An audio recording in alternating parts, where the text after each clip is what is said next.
3 months now. I've been doing the Mike Mentzer Ideal program from the Heavy Duty 2, not to be confused with the Ideal routine from Heavy Duty 1, which was very different.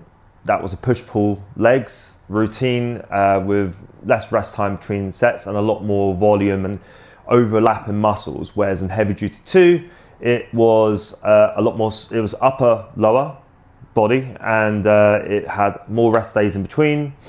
3 whole rest days in between workouts is recommended for first time using, and there's very little, if no, overlapping muscle groups. And you also hit your muscle groups more frequently. So I did it because I was burnt out. I was not progressing, I was stagnating. I was following mostly what you find online, information that everyone tends to believe, science-based, evidence-based, research-based, and they all recommend 16 to 20, if not more, sets per muscle group per week, which is, looking back at it, is an insane amount of volume, and I just was not recovering from it whilst training 5 days a week, whilst doing arms 2 or 3 days a week, doing 4 sets, like for your arms, for your bicep curls, 4 sets for like your bench press, and 4 sets for your squats, and then you're trying to increase the weight as well and the intensity whilst increasing the volume, and it just doesn't work. One time I was doing my powerlifting training and I was trying to increase my bench press, squat and deadlift, and I was ramping up. I was about halfway through the program. It's a 3-month program. I was halfway through, and I hit a roadblock, and my numbers were going down. They're supposed to be going up, but they're going down. And I just had a deload week as well. And I was going back a couple of weeks and it just wasn't working. Adding the extra volume, the sets, the back off sets, wasn't working. So I stripped everything back, went on a deload again, cut back all non-essential exercises. It just grew and grew. 1-2 sets. 2 sets mostly, like a heavy single and 1 heavy back off. That was it, nothing else. And my numbers got bigger, and I got back to where my peak was. I set a record squat at 175, able to hit my bench at 125, and I was able to do my deadlift again at 200, and that got me to a total of 500 kilograms, which I was chuffed to bits. So that got me thinking. When I saw Mike Mentzer's thing, it's been popping up for years, but I've never really paid that much attention to it because everyone's just slammed it, saying, oh, it's just nonsense, or it's like, oh, 1 set, it never works. And you're conditioned to believe it just by seeing it online. You're just conditioned to believe whatever the majority of people do, and you, like sheep, you just follow. Especially as sort of like I'm always learning my trade as a personal trainer, always trying to improve my knowledge, and you're sort of like doing your research, delving into things. It's quite confusing. There's a lot of information out there. I've got more exposure to Dorian Yates. A lot of his videos was coming onto my YouTube feed, and then and that sort of coincided with Mr. Mike Israel's doctorate scandal.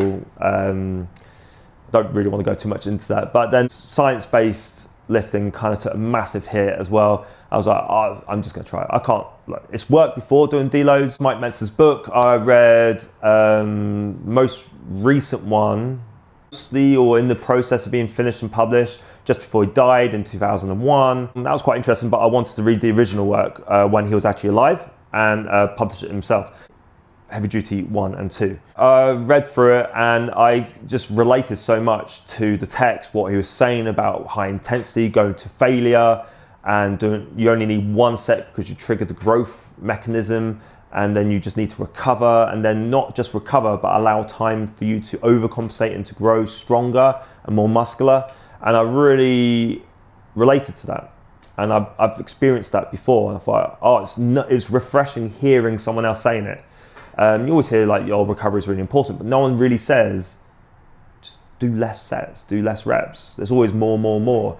Got to work to failure, got to work to 4 sets with a total of 20 working sets per muscle per week. And everyone's been saying that, and it's just refreshing. I was like, what the hell, I'm gonna try it. Week 1, I was doing level 10 on the cable machine for 12 reps. They did move quite fast, so I wasn't in full control. I was more into powerlifting mindset. As the weeks went by, just the weight increased, the reps increased. Definitely write your notes so you've got to beat yourself every time, and you'll only know that if you write it down. And on the last one, level 12 for 10 reps. So increase the weight 9 kilograms, which is quite a lot, being under control. And that's a pre-exhaust exercise. I'm going straight from that into incline bench press. That is awful. That feels terrible, but definitely get a pump to bench. Now, when I started in the first week, I did 100 kilograms for 2 reps, and that was hard. I think I possibly overdid that. And on the last week, I had a 5 kilogram increase for 1 rep. So overall, I'm happy with that. That's improved. Strength's there, and strength increases correlate really well with muscle growth. So if you're getting stronger, you should be getting bigger. Cable pullover was next, supersetted with the close grip, underhand grip cable pull down. Level 7 for 11 reps first week, and then increased to level 10 for 8 reps in the final week. So with good control, I'm happy with that. Close grip pull downs went from level 14 for 9 reps, rest pause. And then increase it to level 16 for 9 reps. No rest pause, or there was a pause rep, I think, on the last one. So overall, maxed out the machine that I've got. Deadlifts. Now, part of the reason why I went into this routine was because my deadlifts were stagnating terribly.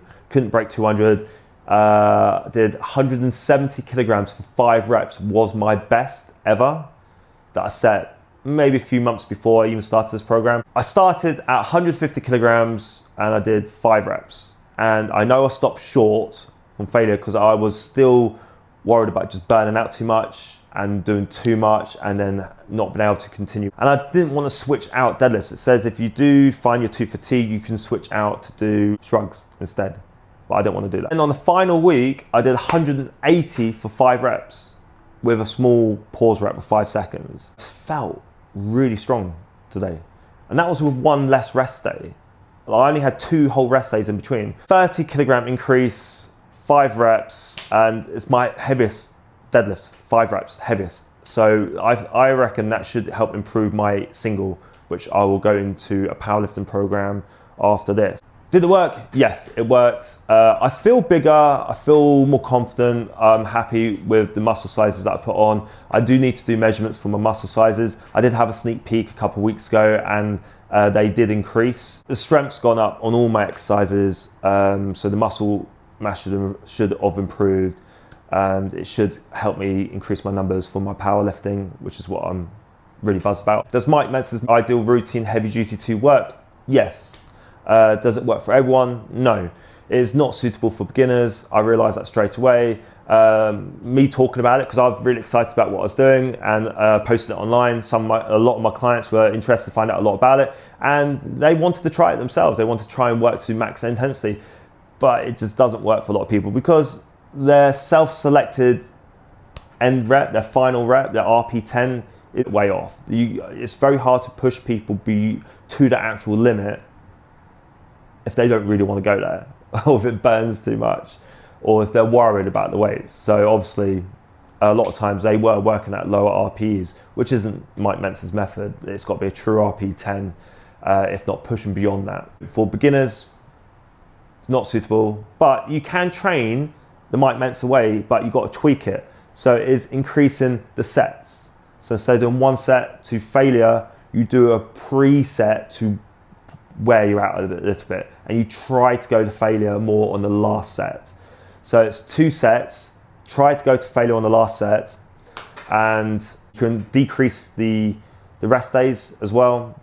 So you're having 2 days rest, even 1 day rest. If you were fully recovered and you're recovering each time and you're gaining in muscle and strength, you can work out with 1 day rest. Some people I've seen get great benefits as a beginner working out with no days rest and just working out 5 days in a row. It happens. Enjoyment is the most important thing in training, I find, because if you're enjoying it and you're motivated, it'll be easier to keep discipline, so you can create habits that becomes autonomous, and you'll just get the gains. So I've seen results in many different ways. Beginners do better with higher volume and higher frequency. But then once you start to plateau, and I've seen this with my clients, it takes a little while to convince them to dial it back and find a different way of training, because you just can't go all out for intensity and volume all the time. You'll reach your skeletal max, your max potential as a beginner, where you're adding strength every week and muscle size every week.